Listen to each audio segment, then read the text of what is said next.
everybody. This is Listen Linda, and happy Juneteenth. I'm excited. I didn't know what Juneteenth was, and now that I know what it is, I believe it spells freedom for everybody. And if the good Lord willing and the creek don't rise, I'm going to celebrate Juneteenth until He calls me home. But anyway, I think that we need to continue having our conversations on racism, even though we are making progress. Deep wounds are slow to heal. So I'm excited that we are making progress, and I believe in all of us. I hope you enjoy this next video. It's a friend of mine that's Hispanic. He gives me his views. In the meantime, love God, love people. Happy Juneteenth.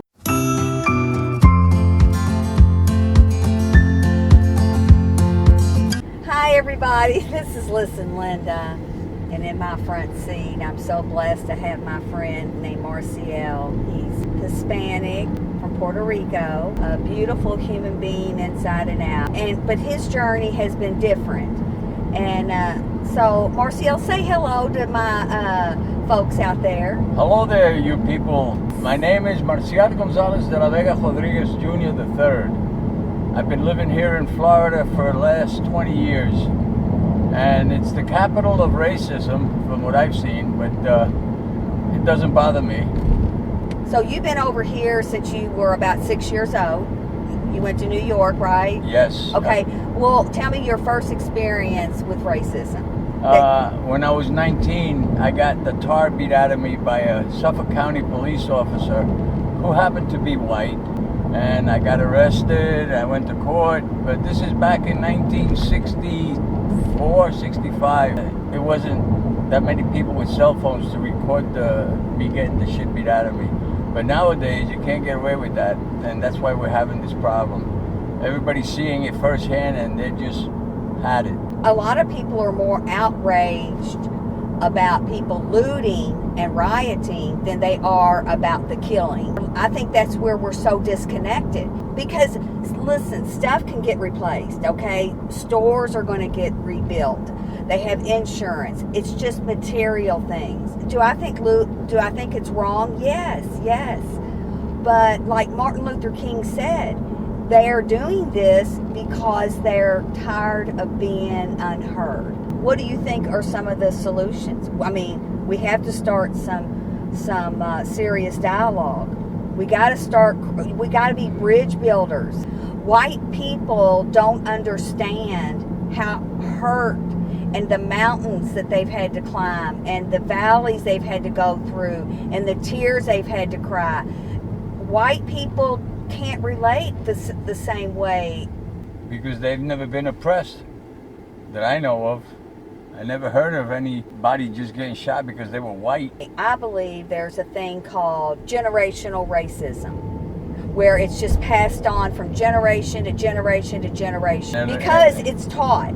And it's picking up momentum, as you see with what's going on in the United States today. Riots in every major city, curfews.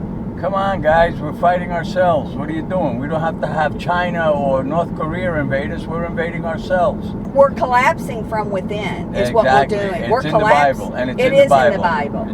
We have to find some solutions, and we have to start with some dialogue. And I truly believe there is so many layers of corruption, and we're going to have to start peeling them off. And it starts with police brutality, then the mayors, the governors, the judges.